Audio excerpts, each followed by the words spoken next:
This might be the 1 millionth time I've done it in front of an audience, but I draw a funnel. The first time I saw it was back in 1977 when a college professor drew a funnel in a marketing class. Said, let me introduce you to the marketing funnel. Whenever you have a product or service for sale, you must envision a funnel. And at the bottom of the funnel, the product is sold. And your mission is to get people excited about being into that funnel. That's how he said it. I thought he invented it. There's been thousands of them over the years. The first one was in 1898. That's how old this concept is. That college professor in 1898 drew the first funnel. It applies in 2013.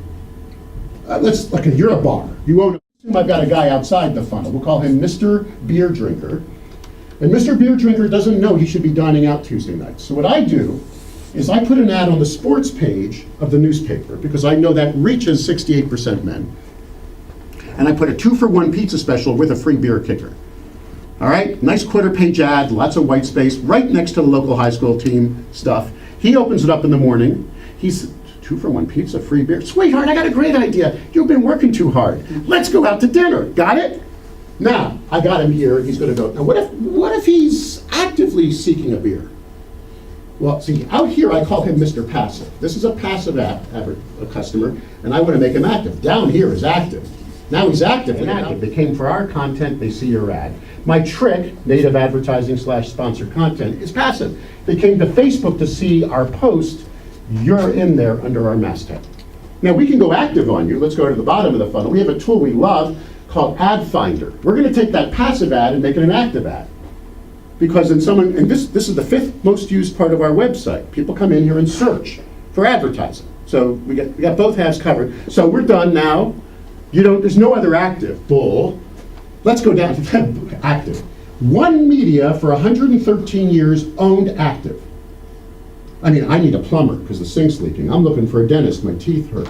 I crave a pizza. And you went to this One Media. Does anyone have any earthly idea who I'm talking about? We don't open that as much as we used to, do we? It's an amazing media. Governed. You didn't go home, pour yourself a beer, relax, and open up classifieds, right? You're down here. You're in an active mode. But see, it officially died in 2009. And that's when, 2009 is when the top Yellow Page providers went into receivership. And Jay Leno in The Tonight Show cracked this joke. It's hilarious. Yellow Pages are for the 3 people who don't have the internet. Let's do a search. Let's go back to 2013. Let's go where people, I'm craving pizza, so what am I going to do? I'm going to search now. And I'm going to search here in Canada, Google, or I'm going to search Bing. Those are the 2 places you likely go. Google's the big dog, 60% of all local searches. And Bing is 18%. Okay, so that's what we're searching. So I'm looking for a pizza. Does that seem like a fair search on Google? Find a pizza in Prince Albert. Those are the results as of today. Do you believe 60% of this market uses Google to search for pizza? Please say yes. Now I'm going to let you in for some more metrics. You ready? We're so lazy that 90% of us stop on the first page.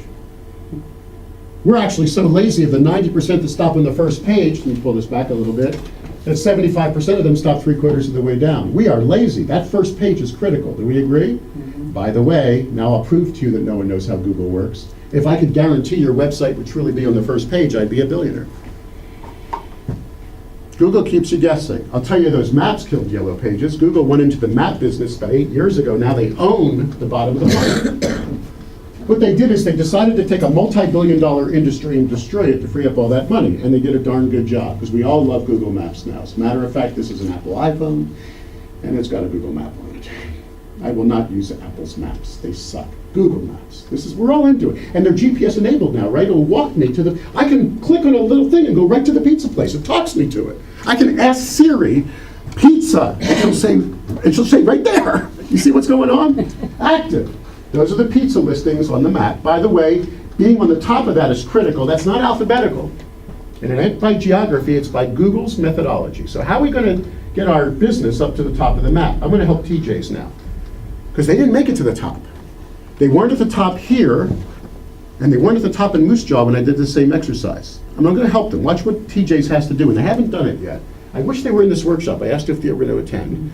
But what's happening is TJs forgot to do something that Google never told you need to do. TJs has got to go to their Google Map listing.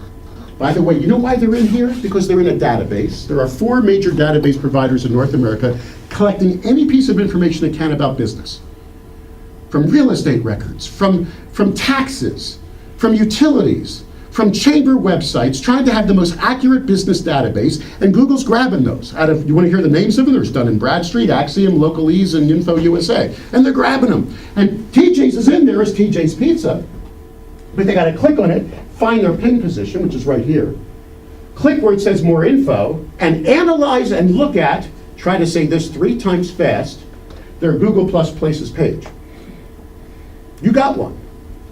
Now, that's their Google Plus Places page. Just looking at it, I know what they didn't do. They didn't manage their page. Again, Google didn't tell you got to claim your page. You got to go find your page, click where it says, has anyone done this yet? No one in this room. Manage the page. Click there. Now, by the way, to manage your Google Plus Places page, you must have Gmail. See, Google's determined for everyone on this planet, living or dead, to have Gmail. Why? Because it's simple. You're also too lazy to turn that off. So you leave it on all the time, and it tracks everything you're doing on the internet. You are being profiled. Just to make sure you're paying attention, everybody say duh. Facebook's doing that too. Did you know that? This is profiling. So Google gives you free Gmail. So if you want to manage your page, you must have Gmail. I'm Mike Linder at Gmail. Don't email me there. I never check it. I just have the account. And by clicking on that, I can say I want to edit my business, and now I'm into the database that Google has for TJ's Pizza. Now, TJ's is lucky. The word pizza is in their business name. But you'd be surprised how many businesses don't have the word of what they do in their name, like Bill's Incorporated. You might want to change that to Bill's Restaurant and Bar. Does this make sense? Because Google's going to match you by 2 criteria. Relevance is first. Relevance simply means you got to tell Google you're a pizza place. Does that make sense? Or a plumber or a doctor. So do it in your name, and do it down here where it says what category are you. See, DJ's never told them what category they were. They'll let you be 5. You can be a pizza place and a caterer. You can be an orthodontist and a regular dentist. So tell Google who you are, and you'll come up a little higher on the search, because remember, there's a battle going on between you and the other pizza guy.